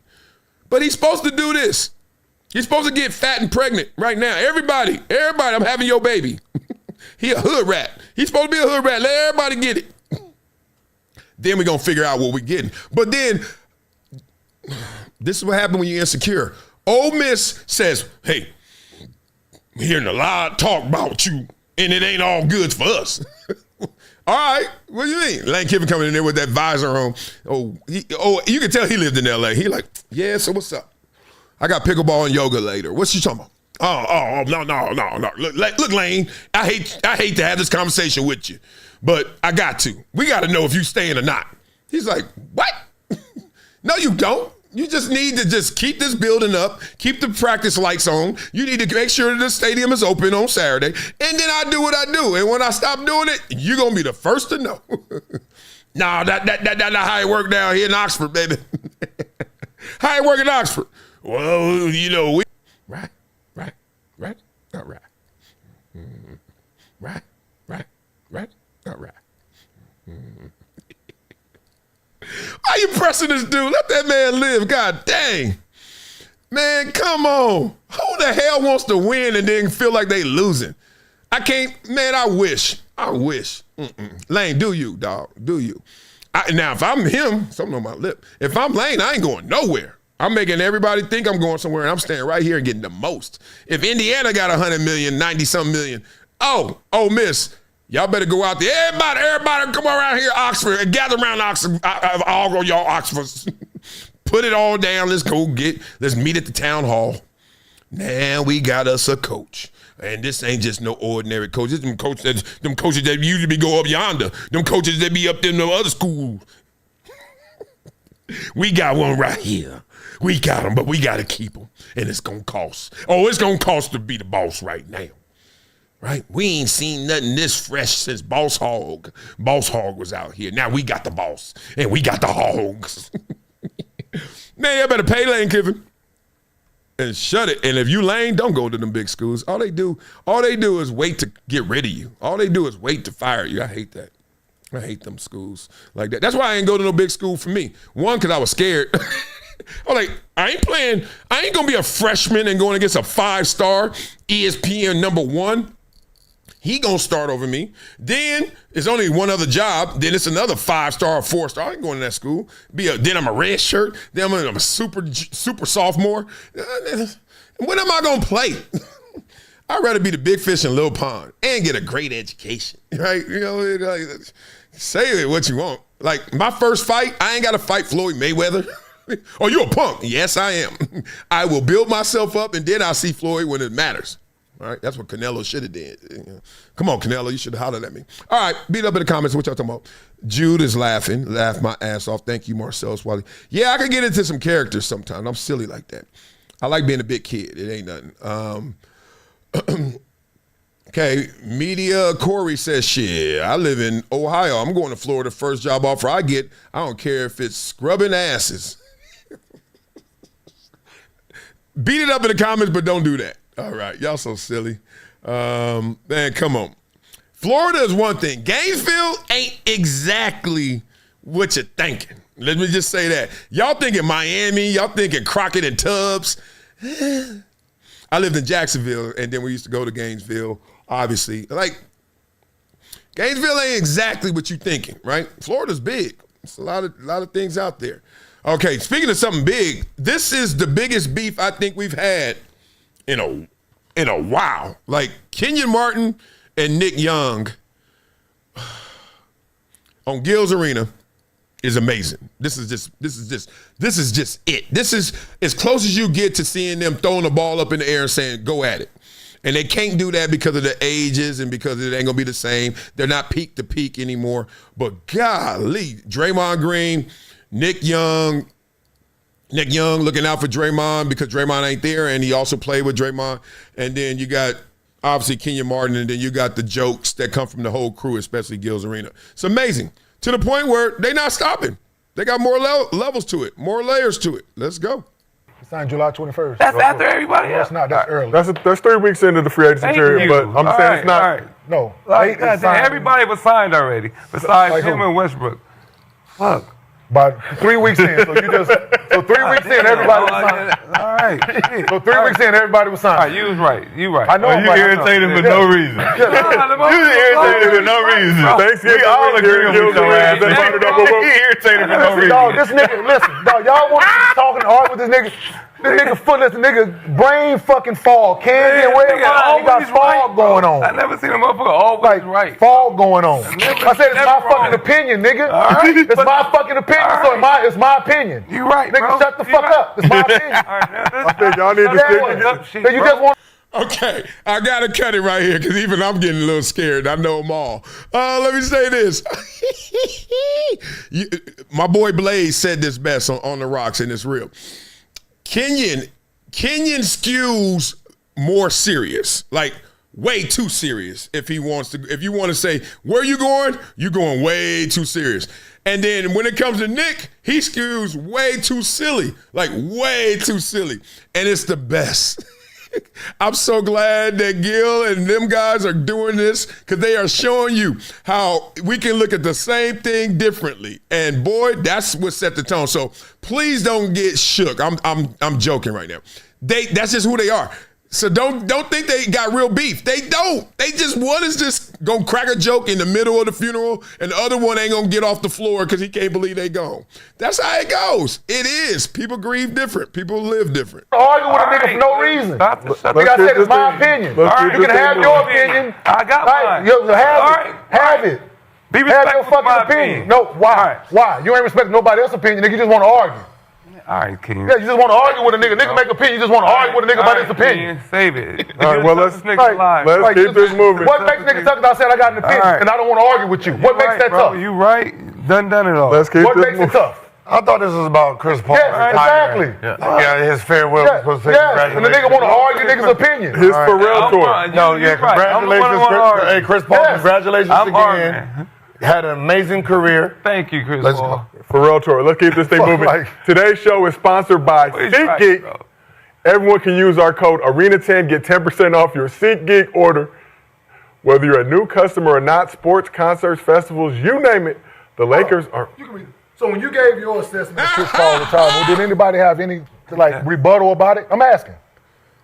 Did anybody have a rebuttal about your opinion of what Chris Paul meant to his retirement? Did anybody say anything about it? Right, bro. You're right. No, did nobody say shit about it? You're right. You just want to come in this bitch and argue. You're right. I know. I just want to argue. Yeah, for no reason. There was nothing to argue about. I know. Well, if you want to see CP3 right. in his farewell tour, today's show is sponsored by SeatGeek. Everyone can use our code ARENA10 to get 10% off your SeatGeek order. Whether you're a new customer or not, sports, concerts, festivals, you name it, Lakers are back in action. So a lot of people have been looking on SeatGeek for the best deals. And you already know Gil loves the Rams, and SeatGeek got the plug on some of the best seats. SeatGeek rates on a scale of 1. Okay, I could have cut the last 20 seconds. I'm sorry. This is news to me as well. Blah, blah, blah. Now we all go to SeatGeek, right? They just got another plug. All right, here we go. Man, I see myself in all of those guys. Pause. I know it. I am the silliest, and I'm also at times the most serious, because that's my daddy's trait. The silliness comes from my mom, and I get where they are. They are still here. It's so funny. First of all, Kenyon, my dog, but come on. What are we doing in this world if we don't argue opinions? I hope we're not arguing facts. If we arguing facts, we wasting some time. It's a fact, baby. If I drop this ball, it's going to hit the ground. We arguing over that? No, don't argue that. Now, do you think it's going to hit the ground real fast, real slow? It's going to take how long? What's your thoughts on it? If you ain't doing calculations, is it going to spin? This is the best. I love it. You know why I love it for real? Is because I'm caught up in it, whether it's sports or sports media. There are guys, this is just a parallel. There are guys you play ball with that you are better than, but they are better than you in terms of career and how it looks. We just had it. Matthew Stafford, Aaron Rodgers could be an argument. Someone's saying Matthew Stafford, if he was in Green Bay, if he was behind Brett Favre, if he would have played there, but he was in Detroit. So he don't get his fair due, to the point where he finally gets out of prison, which is Detroit, 8 Mile. He comes to the West, see it for Neal, and next thing you know, bow, championship. Bow, flowers, bouquet of flowers. He's the man, right? So I know it. I've had too many teammates dog, Wiley, you were better than him if you were there. Look, if I would have got drafted to New England, here's a perfect one. If I got drafted to New England, played on a 4-year deal, right? 4 years, New England, 1997 to 2000, 2001. I would have won, I would have been in the Super Bowl, right? The year Brady, I would have been on there when Brady got the start. With a sign, just like Mike Vrabel and all them kind of cats, right? If I would have just started my whole career in New England, I would have won 3 Super Bowls. Come on, man. I could have been a bench warmer, just a good bench warmer. I would have been the best bench warmer ever. Look, I made it I balled, so I could just be, hey, Vrabel, you got it. Hey, Brewski, you got it. Y'all go get the quarterback. I'm just here to get reps. 3 Super Bowl championships. But then you venture out and do your own thing. You know, you're Kenyon Martin, you're a #1 overall pick, so that means you're going to a sorry-ass team. All of a sudden, you and Jason Kidd and others make that team finals. But y'all playing the dynastic Lakers. Whop. They swap. You know, they swipe you out the way. You know, control, out, delete, get out of here. Right? It's okay. Then you go get paid and all that again, and like. But then somebody, chirpy. You're looking like who? Now, when somebody better than you, do you know these dudes don't have these arguments? Because they know he got me, right? Kenyon Martin is not sitting here arguing with Charles Barkley. He's not arguing with Charles Barkley. He's like, Charles Barkley better, right? Now, Charles Barkley ain't even got a ring, right? Karl Malone, better. All right, whatever. But then you start talking about Tim Duncan. Tim Duncan looking at Charles Barkley and Karl Malone at power forward said, excuse me, Pastor Grey Poupon. But he don't even talk like that. He's just like, Pastor Grey Poupon, right? You don't argue with Duncan. Stop playing. That's top 10. What you gonna say? And he got rings and things. So this argument is based, the first level of understanding is they got a real problem. They are arguing opinions. So I don't know why Kenyon keeps saying that. Let's argue these opinions. Is Draymond better than me? I think Kenyon has told you, hell no. And I think that Nick is like, I don't think he's better than you, but he's had a better career than you. So won't you just live with that, right? And then on top of that, since you woofing, I'm going to make sure you understand that he got what you ain't got because you thought you had it. Well, you ain't enough. And they just keep going back and forth. And it just reminds me of when I played, how many times that happens. Or it happens in sports media. You can see a guy on the show that's top show. And you're like, but you ain't that good. It's just, you know, you can look at Stephen A. Smith. He has the #1 morning show, right? And then you look at everybody on that show. Imagine that. Who on the show? RC's on the show. Who else? Dan Orlowski's on the show. Give it to me. Y'all know who it is. Swagoo's on the show. Everybody, right? And imagine if one of them, not Stephen A. Smith, but everybody else walks up to, since they got the #1 morning show, walks up to Colin Cowherd and be like, I got you. I'm better than you. Colin like, what? He's like, you know, we got the rings. I'm good by myself, and we got rings. And Colin like, but I'm Colin. And he's like, what is that? He's like, I'm in the like National Journalist Hall of Fame or something, Radio Hall of Fame. And I'm on the #1. You imagine? Like, think about that. That's how this is going. This is how this is playing. That's why they can't let it go. Because if you let it go, you let it go for everybody else, as my wife loves to say. I am not going to get up there and then kick away the ladder. I'm not kicking the ladder away so y'all can't climb. Kenyon's like, we need to start highlighting individual greatness and knowing how to, by the metrics, by the numbers, or just by opinion, give respect to those who didn't win it all, but they were it. What's the it? Beat it up in the comments. What's the it? Okay, what's the it? And I still think, look, I think that the it is Barry Sanders. Like he got everyone has achievements if you're great, but I wish someone walked up to Barry Sanders and said something crazy. Dan Marino. I wish somebody walks up to Dan Marino and says something crazy, right? But people can. People can. You literally can. Wow. Who right now?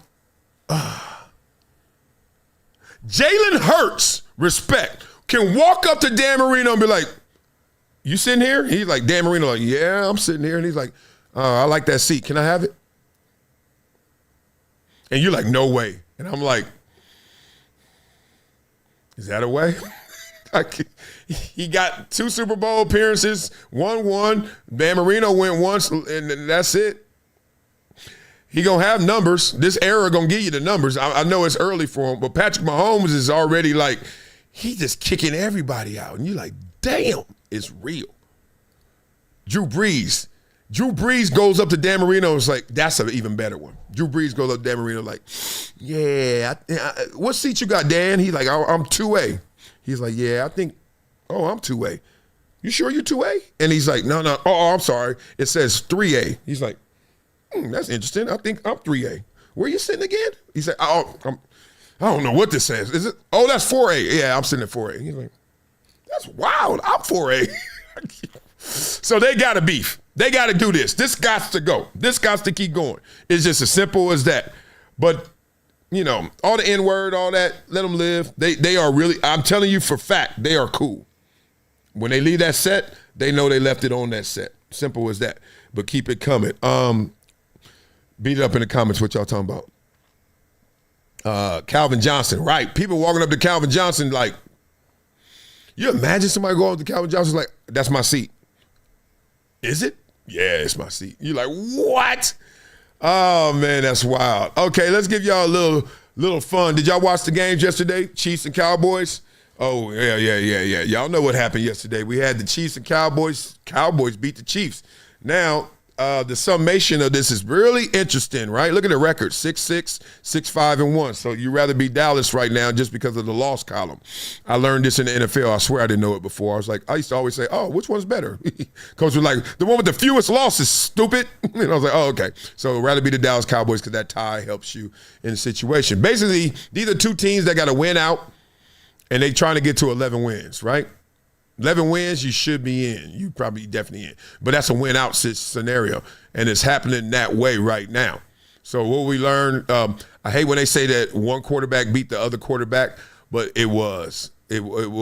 Dak had a better day. He won for sure. He won for sure. So look at this as they sum it up.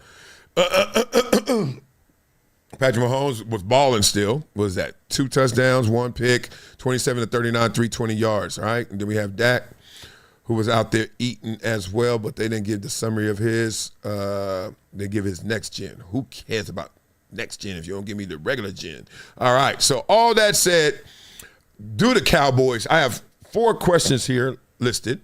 Do the Cowboys make the playoffs? Beat it up in the comments. Let me know what you think. And then the Chiefs, are they going to make the playoffs? It's really tough. Look, we've all predicted this. We all saw it. This is so crazy. This is what happens to the greats at the end, right? You still believe in them like they still top dog, but you know the arrow's pointing down, and you know and they in the mix. If you're a team that has to play the Chiefs right now, you see Patrick Mahomes coming, you're like, ooh, respect. And then you see like Kelsey and Rice and them guys, he's like, all right, they still got enough. But your confidence is way higher than it would have been years past because you're like, we can match up. We can go at them. We can do this. And now you're seeing it. This is what happens. You go from greatness to now the inconsistency of the greatness. You still see great moments. You still see great games, right? You see them beat the Indianapolis Colts, who was a red-hot team at the time. And then you see also you can't beat Dallas. That's what it is. That's why I say be undeniable. If you're undeniable, we don't go through these laws. Right? Now, what else we got here? You watched yesterday. Look, I told you I root for 4 teams, and the 5th one is the Baltimore Ravens, but this is getting tough. Look at that score, 32-14. Yikes. Right? We see in Baltimore. We saw Burrow come back, and Burrow beats the Ravens. Really? That defense, the same one that just tore up Shedeur? See, and that's a level. Like, that's another level. People don't want to hear it, but that's another way you assess how good Shedeur is. He ain't Joe Burrow. Duh. He that much different than Joe Burrow. Duh. Dylan Gabriel. Duh. Like, that's why there's levels to this. Lamar was off, right? And here we go. Sometimes you be looking like it's not even like the offense. It's not the offense because you see at times Derrick Henry play action, Lamar deep drops, scramble around, Lamar on script. He can do it all. It's just sometimes it doesn't click. I just don't get it.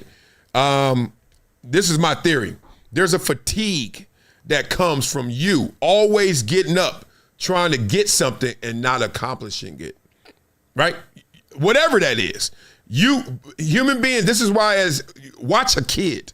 Have a kid and they got to make this 3-pointer and they miss the first one and they miss the second one. Then about the 3rd one, you start seeing wearing it that they miss. By the 5th one, if they keep missing, they're going to show you they're going to miss before they even shoot it, right? You know they're going to miss now because they wearing it. It done went from in here, inner doubt, to outer worry. I see the Ravens in that place, and I hate it because, look, the Buffalo Bills, the Ravens, those are the teams that just keep jumping, and then the Chiefs go, stop playing, right? Or somebody's, stop playing, right? It's been the Chiefs mostly, though. Now, are they jumping as high? Are they doing as high? Or are you holding your breath, NBA version? Okay, we can't get there, so guess what we're going to do? Right now, chill. Save your energy. Save your mind. Save your body. And then when it's time, we're going to go. Football is a sudden death game when it matters most. Not the NBA. NBA gets serious. You get a chance to wake up. You get a chance to stretch. You get a chance to go up. You get a chance to go down. In football, one and done. Better not play them games. Play them games in football. So beat it up in the comments. Are we going to see the Ravens in the playoffs? I can't imagine no Ravens. I can't imagine no Chiefs and Ravens in the playoffs, and the Cowboys may be in. Oh, we going back to the 90s, boy. Okay. Now, beat up in the comments what y'all thinking. Who they, baby? I see it. I see it out there. Chiefs lucky to be a wild card. It's just Vegas says that. All right, beat it up in the comments. Show some love. I love when y'all just interact and then tell me topics you want to have. Like, use this for what it is. Stop being cool. I hate when people too cool for school. Like, oh, I'm watching them, but I don't want to say anything. Just say something. Say something, or more importantly, say what we should talk about. We could do this together. All right, I got to address this topic. Now, I will admit, this is one of them songs you play with the windows up. You don't want everybody to know you talking about it, or everybody to know you listening to it, but I got to do it because I got to defend Ayesha. And I love Steph too much, and I'm tired of people talking trash. Ayesha Curry says she talks to a therapist about the life she could have had. I don't think you're supposed to say that. Could have had. Without Steph Curry, while Steph Curry says he's thankful for the family he has. Okay? I saw that, and I was like, I ain't about to talk about that. That ain't my life. But then I saw this, and I'm like, why is this popping up again? And I think this is again, because this can't be old, but it popped up. Hold on. Watch this. One of my favorite moments, Boy in the Hood. He's like, man, shut up. Disrespectful, but it was a great moment of art. Now, that hat right there, where I'm from, where I grew up, when I saw that hat, I was like, oh, shit, we got problems. And if you're from L.A., you know what I mean. That's where I grew up. That's my neighborhood. I was like, oh, they out today. It's time to go get it. But listen to this, man. People crazy. Understanding. Something that really bothers me and, like, honestly has given me a sense of a little bit of an insecurity is the fact that, yeah, like, there are all these women, like, throwing themselves. But me, like, the past 10 years, like, I don't have any of that. Like, I have zero, this sounds weird, but, like, male attention. And so then, like, I begin to internalize it, and I'm like, is something wrong with me? You're not looking. What? You're not like, looking. You're not even. But I'm gonna tell you something else too. When your radar's turned off, because I dealt with that for years too. Like, and I was young, like you. Yeah, like, oh my God. I mean, because I don't want it, but it'd be nice to know that, like, someone's looking. But that when your radar's turned off, right, that can get real Don't dangerous. ever think for 1 minute that it ain't some men out there looking at you like, I wish. Honestly. And I'm gonna tell you who knows that more than anybody. Your husband. And on. Wow. If I didn't love Steph Curry so much, and I hate when people be lying on people and then feeling good about it, I wouldn't address this. I'm going to make this quick because it just feels weird. Like, one, I feel bad because their marriage is like Twitter posts. Like, damn, that's messed up. Because marriage is hard enough by itself, let alone, it's hard enough with just two people in it, you and your wife, let alone the world talking about it. And then if they talking about your wife, they talking about Steph Curry, I think they're fine. They talking about her, though. So I know she coming back home with that pillow talk. That pillow wet as hell. Let's be real. Y'all leave that woman alone for this reason. Y'all act like, and I literally had to have this conversation with my nanny. Me and my nanny don't talk a lot because I be wanting her to work. But sometimes she be wanting to just talk. And I was like, man, you ain't doing nothing right now. This is about 8 minutes you could be doing something. Like, shut it. Right? I'm about to go to work. So anyway, she was like, did you see this? And I was like, oh, God. This is the worst conversation to ever have when somebody wants you to, like, get it out of them. I'm like, just say it, damn it. If you want me to talk about it, say it. Did you see this? How am I going to see this? You think I'm just walking around here looking at your phone? And I was sitting there stuttering. I'm like, I don't want to say yes. I was like, see what? She's like, oh, they talking about Ayesha Curry. I said, yeah.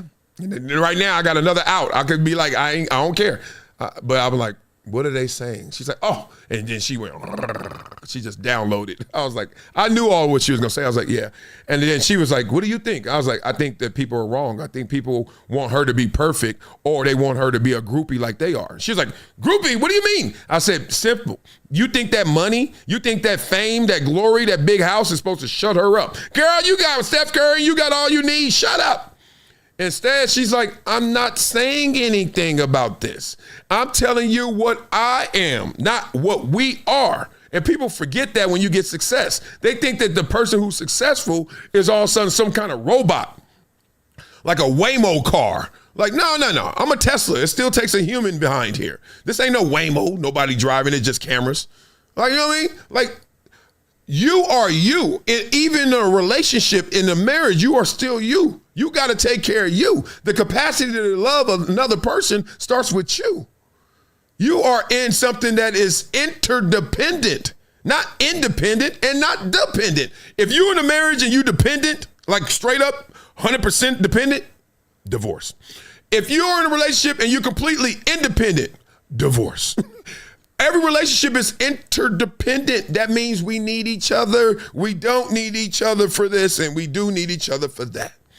She's trying to tell you the stuff that she was going through or thinking about or is going through independent of Steph Curry and her life. You don't want to hear that answer? Don't ask that question. You're like, I ain't asked. They did. And you certainly clicked on it. Once again, you don't have to click on the Ayesha Curry talking about how she really feels about life. But you do. And if you do, just have the decency to at least call it like you see it. Your ass in a relationship too, right? And if somebody, I know how y'all act, because when I was single, you go out, when you go out and you sitting there chilling and somebody's sitting there chilling and then you and your boys is chilling and then that fine girl show up, you like, oh man, she fine. Then you look, oh, she married. Yep, all right, call the dogs off. And then one of your boys like, man, shoot, those are the ones you holler at. So he the one, all right, whatever. Next thing you know, if you anywhere too long together and you drinking, y'all gonna talk. So you're talking, you're like, oh, yeah, you're hearing all this. And she's like, oh, I love my husband so much. He's the best in this and this. We just came out for girls' night. And you're like, oh, great. We doing the same boys' night, whatever, right? But we single, you ain't, so whatever. She just downloading. She's just like, yeah, sometimes it gets tough here and the kids here and there. I'm always either good. Everybody else complaining. Y'all better, look, everybody else complaining. Y'all better leave her alone. Steph, I got your back, dog. Just hit your boy up anytime. We ain't cool like that. I just see him here and there. But every time I see him, it's love. And every time I see them, it's love. So why are we all up trying to tear that relationship apart? Because misery loves company. God dang it. Beat it up in the comments. Let me know. That went much better than I thought. I thought I was going to feel sleazy and weird, but I didn't. Look, I get y'all. You said maybe people shouldn't let their business be so public. Maybe not so easy. You're right. It's just Vegas. You're right. Because there are other celebrity couples and they ain't in the news. Look, one thing I do know, because I'm an LA guy, I'm an LA native, I'm an Angelino. If you want to be famous and in the light and paparazzi, oh, you can do that. And if you don't want to be, oh, you can do that, right? Tell me the last time you seen Tom Hanks running from the paparazzi. Anybody? Want to know why? Tom Hanks ain't with the dumb shit. He like, I am making mega movies, and that's life. That's it. Don't be chasing me at the cafe. Don't be right? And then you find the same people always in it. You give off that energy. You give it off. This is why I don't have security. Not like I'm famous, but there was a time where I was like, I'm going to give me some security. I just said, I did it once in Miami. And I was like, this is the dumbest thing I ever did. It brings attention.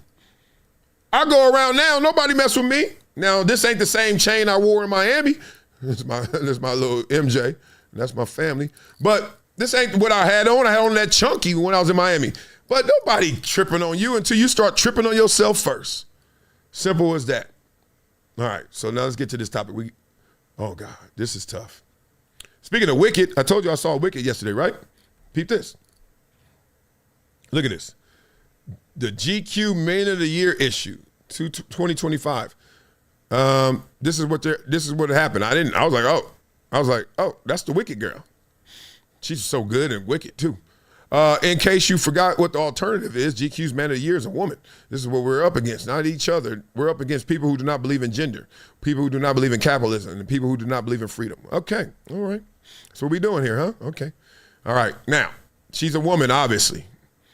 I mean, I just want to respect others, but also, once again, we can't be arguing over facts. What did I tell Kenyon? Can't argue over facts. Please tell me why we keep doing that. Like, how does that keep going? So beat it up in the comments. I'm not going to spend a lot of time on this. I just don't understand. Like, I really am perplexed. I'm like, she's not a man. Is she saying she a man? But how is she? I have no idea. I did some research, and it led me back to being even dumber. It's like, what is going on here? What world are we living in? Like, we going to wake up one day and be like, oh, my God. Like, dog, you born with a pee-pee? When they say you born with a pole or a hole? That's life. Like, what do you mean? We can't go any other place with it. It's a pole or a hole. Beat up, I don't even know. I don't know. All right, let me know. All right, this is a rapid fire. Here's another one. This one's close to my heart. Carmel, a California town, wants to ban pickleball, and here's why. Well, that headline's wrong. They actually did it. They banned pickleball, which really is a headline that is not true. They have one court that's public, and they banned it there. So basically, it's banned publicly, but you can have it in your house. That's what I heard. In Carmel, coastal town up by San Francisco. Y'all know I play pickleball. I got hip surgery on December 19th. Send me some love and some prayers. Make sure I wake up. That's the best nap you ever take. If you had surgery, you understand what I'm talking about. You never had surgery? Go break something so you can have it. Boy, I can see why Michael Jackson got caught up. It's real. That whatever they give you to go night-night, propofol is right. You go like this: 10, 9, 8, 7. You thinking you're going to get to 0, 6, 5, and the nurse is just smiling at you like, ooh, she's so cute. 4, 3. Wake up. That's it. I mean, do it again. 10. You're always like, I'm getting to 0. I'm getting to 0, 9, 8. You sitting there, 7, 6, 5. You're looking around 4, 3. Damn, y'all do it yet? They like, yeah. You want some, you want a cup of ice? You're like, what? I just had a surgery? They like, yep. So, pickleball. I haven't been playing because of my hip. I'm having my surgery December 19th. But I play a lot. I invite a lot of people to come play, and we get after it. I own a facility. I'm a partner in a facility called California Smash. It's in El Segundo, 9 indoor pickleball courts. Amazing facility as well. Beautiful food, beverage, everything. Go book your pickleball courts if you're in the LA area. Other than that, you better know me, and I invite you over. If not, go to Carmel. Oops, can't. You can't play there in Carmel. If you love pickleball, raise your hand. God dang, I love pickleball. It's the best sport in terms of going forward. The reason I love pickleball is because no other sport I could play that old people could play, right? Like everything else ages out. Everything else ages out. So that's the way the game goes. Simple as that. All right, love y'all. We about to get out of here. It was a lot of other crazy topics I wanted to do, but I don't want these lives to be forever, and this one's forever. So some good topics in the beginning. That's all that is. All right, y'all know how we end every show with the poll. Okay, right now, give it to me. And I'm about to lie to y'all, but it's the truth. Happy 42nd birthday to Future whenever this was posted. And what's your favorite song by Future? To me, it's easy. Like That. Even though I know there's like 1,000 other songs that are as good, because this dude is insane. What a catalog. I mean, Future, certain parts of this world, Atlanta, certain parts of this world, they like, he the one, he the GOAT. And you can't argue them off that, and frankly, you shouldn't. They're right. Like, he is it. But at the same time, it was just too long. I was like not into like mumble rap or whatever the hell you was talking about. So it is him. It's him right here. What's your favorite song? I say Like That. Simple as that. Y'all agree? That thing come in. That Ronnie O and Joe Cooley so good. Oh, man. All right. And then, of course, y'all know me. We always got to go here. We always got to go here. Who is your favorite running back of all time? I don't know. Maybe it's this guy. That part. All right. I got Barry Sanders. It's not a conversation. I would not argue with you. I would just look at you like you're the dumbest person who's never watched football before if you think somebody's better than Barry Sanders. But who's your favorite running back of all time? All right. Well, that'll do it for today. We got it in and we got it out. Ooh, pause. Love for you guys. Beat it up in the comments. Let me know the topics you want for tomorrow. If I wake up, we're going to go get it. We're going to cake up. So that's love. Appreciate y'all to the fullest. Peace. It's been a decade plus that I knew that this day was going to come. Oh, this is not hyperbole here. Because I believe the purpose.